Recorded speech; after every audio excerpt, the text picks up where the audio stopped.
Greetings, mortals. I am Natus, one of the rulers of the underworld, or specifically the ruler of Manga Hell. And today we'll be reacting to the newest chapter of the Four Knights of the Apocalypse series, chapter 35, titled Triple Trouble. Triple Trouble? Alright. I guess it's gonna be a three-way attack by King Arthur's Knights or something. I mean, or maybe there's gonna be a free plan that Arthur has that involves three ways. I already know I would be called Triple Trouble otherwise. But yeah, anyways, let's get into this chapter. So the first page we get is actually more of a story page, or the pages I feel like could be animated once it's an anime, with Nazian's, Donnie, and the horse looking around. Like Donnie has no idea where he could be looking for. Nazian seems to be like, I don't know, going to shop or somewhere to ask. Well, Anne is like, I don't know, asking them if they found him or something. Well, their horse behind. Not sure where Lancelot is, but maybe Lancelot has like a different perception. Like I asked about those three were going to be split up in two groups itself. Well, it's two groups of two instead of one group of three and one of two, because in the fact both Nazians and Anne have no idea where they are. Like at least Dominic has some experience, but the other two no experience at all. But yeah. Anyways, now we got to the back to the conversation with Percival saying, "You want me to help your people?" As the man was like, "Yeah, the four knights of the apocalypse, you included, are kids chosen to save the world." Wait, being the kid is actually a feature in this thing? So there's actually a reason why all four of them are kids, because they're all chosen to be kids? I mean, alright, I guess a coincidence would be good enough for explanation, but I guess they're not all kids. At least that's all confirmed. So yeah, anyways, then we have Percival be like, save the world? I don't have that kind of power. And then we have Miller's be like, I never would have made it. Oh, actually, that's Percival. It's the behind of Millionis. It was like, I never would have made it here without Saint Lancelot and my friends helping me. I mean, to be fair, Percival, you have no training experience to speak of, except maybe you have spotted a little on your camping site when you were camping, but outside of that, no real. With it, and you generally live isolated. I mean, saying that you have years of experience to gain is kind of, not out of the question. And besides, no one becomes a holy knight at the end about training. Everyone has to train, so it's not like you are impossible. But I guess maybe it's more. Maybe the person was just more nervous. I mean, he probably wasn't that sad. Like I can't remember lines I'd ever saying you're gonna become as powerful as I am with more training or something. But yeah. Anyways, then where person will be like again more like kind of not sad, but more like kind of with negative expressions. Like, and the way Lancelot put it, the four knights are all big disaster that will destroy the world. That doesn't match with what you're telling me, Meliodas. Which is, I guess, pointing out the fact that the way the four knights have been talked about so far has been like they're kind of the, more like endgame bosses rather than, heroes. But then we finally have Meliodas responding with, "Dang, he didn't tell you the key part? That's in character for him, for sure." Wait. So you're telling me the reason why a lot of things weren't told, or the reason why there was a lot of things very vague, is because Lancelot just simply isn't in his cap to keep the most important parts a secret? Oh my god. I can tell if that's one of those things like it had to happen for the story, or if that's actually gonna be a consistent thing now. Like Lancelot's always gonna keep something to himself. I mean, I wouldn't be surprised if the whole the jewel giant that makes stuff is gonna be revealed, that he can actually reveal that information. He just said no, nothing about it. But we'll see. So, anyways, then we have Meliodas pat Percival on the helmet, as Percival was like, well, I'll cover that in everything else with you once the four knights are all assembled, okay? So I guess this kind of confirms that all four of the knights are at least known to Meliodas. Kind of disappointing if you ask me, but maybe he's just again referring to, maybe he's just speaking theoretically, because saying like, well, I'll cover this when three of the four knights are assembled, or like when you meet when the rest of the well, when the other two knights come or something. Maybe that's why he said all four. But I'm guessing it's probably gonna means that they have all four, which is kind of disappointing. Again, it's kind of how we went from not knowing, well, not meeting any of the four knights, only knowing who the two of them are gonna be, to having all four of them are gonna be in a few chapters together. So yeah, anyways, they were saying, so not everybody is here. Well, Pastor was saying, so not everybody is here yet. And they were like, almost counting you. Then there's the three here now. Wait, what? Oh, almost counting you. Counting you. There's three here now. There are. So I guess yeah, all three of them are there now. Everyone thought that maybe he was afraid that maybe two of them are aligned to identification with Percival now, but I guess they are all four of them are here now. But yes, anyways, then we have Mayor's back. But let's return to the castle. As then we have someone screaming, "My liege!" Oh, by the way, in the panel where he was saying how many of them are, we see a giant walrus, well, not walrus, the mantas from the riding from the castle. As then we see that giant walrus with a knight there is like, as we have the soldier back, the prince has returned from his voyage. As then we have Mayor's back, oh, and did he bring the Knight of Prophecy back? So yeah, unless that's the unknown knight. Which transformation or golden magic? Pick your poison. So yeah, anyways, then we have Professor like, whoa, what a crazy creature. And then the knight's like, huh? I guess the knight's not aware. I guess the knight doesn't know that that's the one of the four knights. But fine. Also, this knight's actually rather old looking. Like, I'm not sure this guy is gonna be real to be like one of the characters from before series. He's just old aged up, or if that's like something, just some goofy design kind of. So yeah, anyways, the Death Knight's like, yes, my liege, it appears that way, but an issue has arisen. Yeah, I guess all four of them gotta be here now. And then we have to be like, oh, why the soul look, huh? I guess there's something bad kind of happened. And then I was like, well, let me explain. I'm guessing we're not gonna get explained right now. Anyways, we see Percival noticing something while Meliodas is talking to him. And then we see a mirror wash over the town as we see a bunch of sparkles all over. As Percival was like, it's all sparkly, what's with that? Which is really funny. I was going into chibi form now. As then we have Meliodas back, yeah, that's a surprise, but the prophecy is true enough. Well. Oh, I guess we can please skip what he said. I'm guessing it's gonna be a fight or something, I don't really know. But yeah, anyways, then we have Meliodas back, so Percival, can you return to the castle and wait for Percival's already gone. And it was like, hey! Anyways, then we see Meliodas Percival running to the sparkles as a woman is approaching him. And Percival was like, what is that? Not fireworks, stars maybe? But they couldn't be so bright in the daytime. As then he runs, and then that woman that was in the same track is like, look out, boy, watch where you're running. As then we have Percival being as then he crashes, and he crashes so much that he actually goes under the female knight's skirt. Like his hand is literally in between her crotch right now. As then we have Percival being kind of friendly, like, hey, it got dark, all dark. And then he rubs her legs and he starts sniffing it. I mean, that smells good. Oh, we're going to the perverted site right now. It's been a while, honestly. Surprisingly enough, this series doesn't have as many of these fan service moments as other series do, or at least how much the Seven Eight Sins had it. Like a few times, sure, but not like almost, more on the volume basis.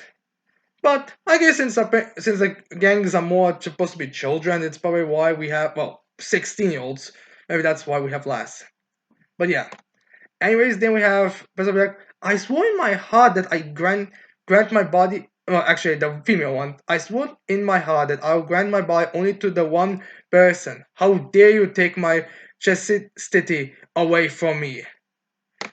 To be fair, woman, Percival didn't even notice you steal when he was running. He was too busy looking at the sparkles. So technically, it's more an accident, and I'm pretty sure accidents can happen.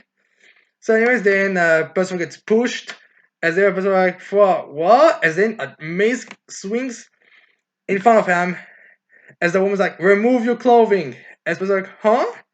As then Percival jump back, like, whoa, why, what for? As then we see the female knight, and she's like, as the female knight, alright, the way to describe her, one thing is, she's really tall. We will see better in the next panels, but yeah, she's really tall.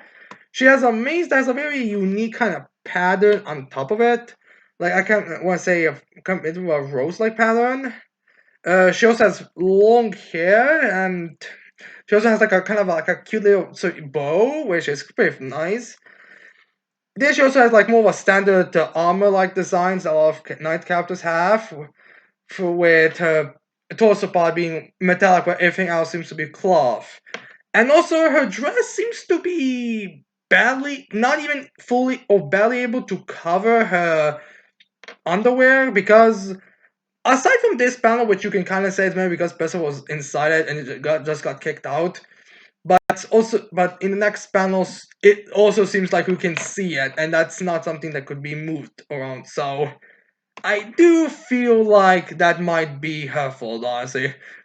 Although maybe she's just showing us so she have an easier time to tempt the guy who she wants. I don't really know. Well, anyways, if you excuse me, I have to save this picture for analyzations later. Yeah, that's how I'm gonna be saying it. But yeah, anyways, then we have the female knight being like, I'm gonna crush you, as she blushes, which is kind of funny again, considering the fact that she seems to wear a skirt that doesn't even cover her fully. Then Percival gets a bit nervous. Then we get a bit of attention to the sparkles all over the place, like bing, as we see like marbles by the looks of things.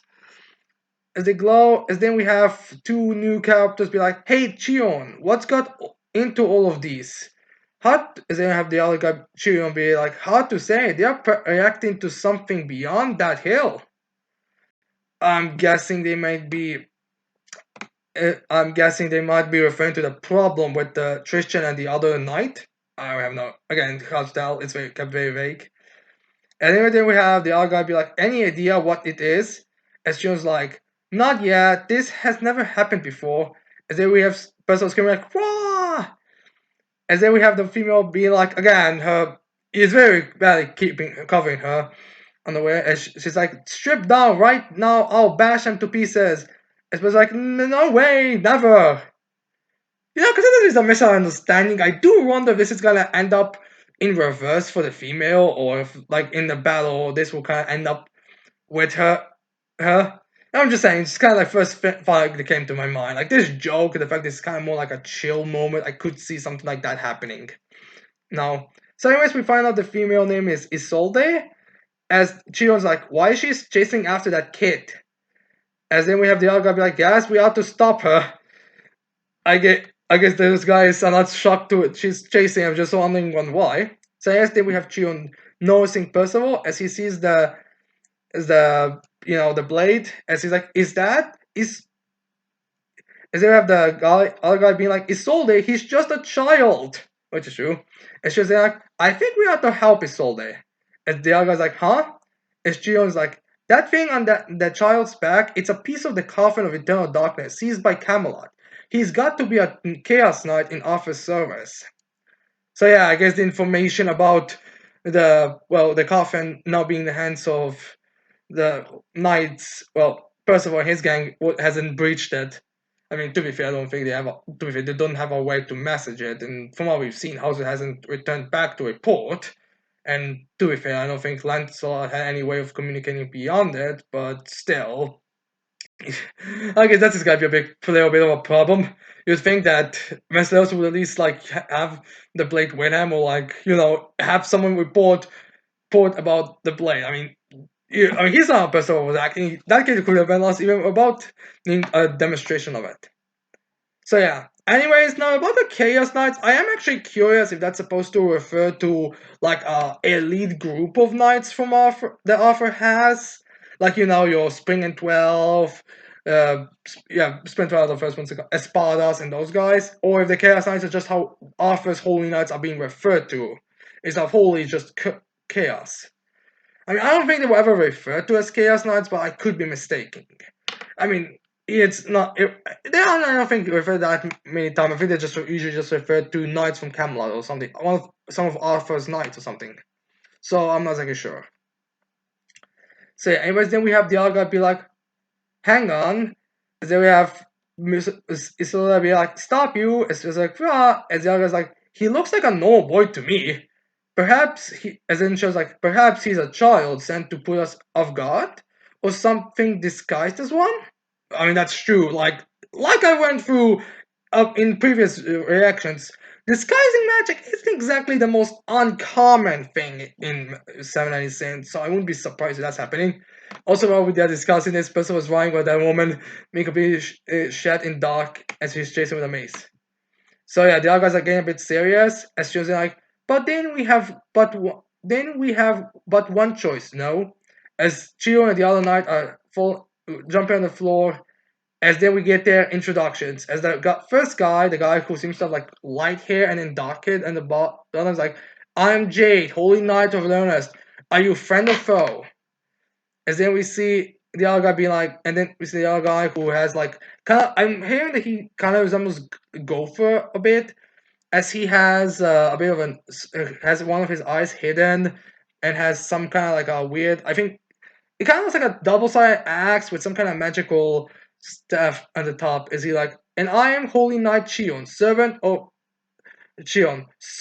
King Arthur, prepare to die. And then we see that, yeah. Also, just in case, there seems to be a little bit of a funny confusion in the fandom with if Chion is actually a servant of King Arthur, because how quickly is it said like Holy Knight Chion, and then no like Holy Knight of Leona, it's just Holy Knight, and then servant of King Arthur, but that's just not the case. He's just it's it's just something I think John thinks Percival is. Well, thinks. We'll get into it. So yeah, I guess John is the one who assumes Percival is like an opponent. Like at least Jade was like, "All right, are you a friend or a foe?" But yeah. Anyways, then we have Isildur be like, "What? He's King Arthur's holy knight?" And Percival's like, "Me?" It's just kind of confused. As then we have Isildur like, "How humiliating! So the enemies come here to disgrace me." Again, woman, I'm pretty sure that's the dress you're wearing right now. Like, I'm not sure if you reformed that, but that dress is not covering you. Is there a person like, no, no, I didn't? Disc. Is there a Chiron saying, you have a story then, go ahead with it. Is there a person like, I'm not your enemy. I was brought by the king of Lyones. Is there a person was like, huh? Is there a person like, flap, flap? Is there a person like, my voice, it's gone. So I'm guessing he's not saying it anymore. Is there a JB like trying to say something? Is there a champion like in kind of like this very evil kind of face behind, not full evil, more like kind of more sensitive smiles like, looks like he's giving up on excuses. Certainly a courageous foe at least. As then Chion raising his hand. As then we have Percival okay behind us, Isola is going for a smash. As Percival was able to easily dodge around it. As then we get Isola back, let me dispose of him then. As then we have JB like, whoa, shouldn't we capture him and take him in? As then Chion's like, no, take him out with our combined magic, it'll be easy. So I guess a bit overconfident. Or they are rightfully confident. Like, I feel like these guys are all strong in dark talismans. But we'll see. So yeah, anyways, then we have Percival trying to say by all these kind of familiars, flap, flap, flap, flap. It was like, I'm on your side. I took this thing from the bad guys. Which, one question, why doesn't Percival just like throw the weapon there and throw them to their side? Side just shows he's not gonna be going to combat. Like drawing a sword out and not speaking, well, granted he's not able to speak, doesn't exactly help. So then we have Isildur be like, he's an enemy, look at him, face us. Is there Shion be like, but we can't go casting magic in town. Anyways, then we have I think Jade was on speaking pinking here. Maybe it was Jade that's being off, but I don't know. It's one of those weird. Who knows which character goes with who? But anyways, then we have I think Chion finally saying we don't know his skill yet. Make light of him, and the damage could be kingdom wide. Which is to be fair true. So I guess it's at least confirming there are knights in the Camelot that could destroy a kingdom. which I feel like we should have all expected. So, anyways, then we have Chion saying we always need to act on the worst case scenario. As they should be like, I agree with Chion. It's just like thinking in terms of scratching a bit. So yeah. Anyways, then we have them using their magic power as we see the Isida enchanting her mace, Jade enchanting his sword, as we see Chion saying his staff. As then we have the final panel of the chapter as we have Percival back. If that's how it is, I'll just have to do it. As then we have all three of them going for a strike. As we see the woman in front with a mace. Chion seems to be getting ready to cast some magic. Just gets a bit of a confident smirk as he goes with a sword. As we don't see a reaction. No, I feel like since I feel like Percival is smart enough, or at the very least is self-aware enough to a point that he should know that fighting back isn't gonna help. So maybe he's just gonna like throw the knight blade away, protect himself, or actually, are those mini Percivals able to talk? I do remember them being able to talk, but I'm not sure if they can. Wait, would maybe he be able to create enough of them to a point they could, speak in his behalf? I don't think so. I think it's just they're just for comedic purposes, the whole heal and that thing. So maybe that's not gonna help. But I could just see him like dodging or blocking it, and then throwing the knife so away and trying to calm the moment. But yeah. Now, anyways, let's talk about these three knights. It's Jade, Chion, and Isoda. Now, to me, considering their outfits, well, Chion and Jade's very similar outfit, and Isoda, I feel like it's possible these guys are either Tristan's men or they are Lancelot's group. Like they seem to be here. They seem to be. Yeah, that's what I'm guessing they are. Like if they're Lancelot, they'll probably just stay here because of the solo mission that Lancelot had. If they're Tristan's man, I could see them like be sent forward or something. Maybe if we're assuming that Tristan and the other Holy Knight, the other now the Apocalypse are fighting right now, I could definitely see him. They are all right. You guys go back. We'll have this battle ended soon. So yeah, we'll see on that front what's going to happen. While so I could see that being the case here.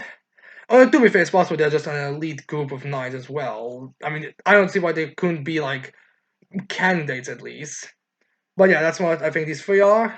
Now, as for why Bertha was not able to speak, well, Chion looked like a suspicious spy right now. Like, it's a bit early to tell. Like, it could easily be like a thing when, like, oh, you thought it was Chion, but in reality, Jade was the evil traitor here. Because, it's very goddamn obvious Chion's, like, suspicious. So I could see it just being, like, his personality, but then someone else is the traitor. I mean, to be fair, it's a bit early. But to be fair, again, it could be revealed that there's, like, someone who's not related. He just knows how these three are. Like I could see these guys be more aggressive. I mean, look at Isil and Chill. They immediately went into piece of the eternal coffin in Leonis. Clearly an enemy. Even though I was like, again, look at him and how his first reaction was literally running away. So yeah, I could see something like that be the case where it's like the third one. Like there's a complete third party, the one who's just messing with Percival's voice, but it's not related to any of these two. He's just using that to like escalate the situation. But yeah.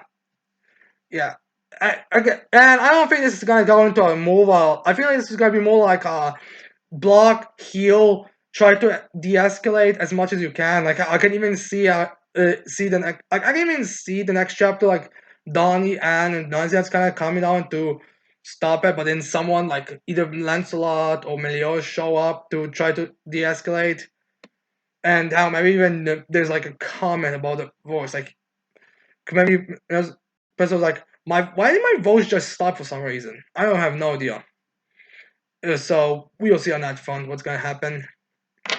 But yeah, I don't think this is gonna be much more. I think this is just like a bit of us go back to the action part of the story before we go to an actual action piece. Anyways, John's suspicious as hell right now, but we'll see what's gonna happen soon. So, anyways, I hope you guys like this reaction. I hope you guys leave your thoughts on this chapter in the comments below. Let me what do you guys think of these three knights that we've seen? And yeah, with that said, Hope you like. If you like, subscribe to the channel for more videos in the future. And with that said, I cannot wait to see all of you mortals next time. Goodbye.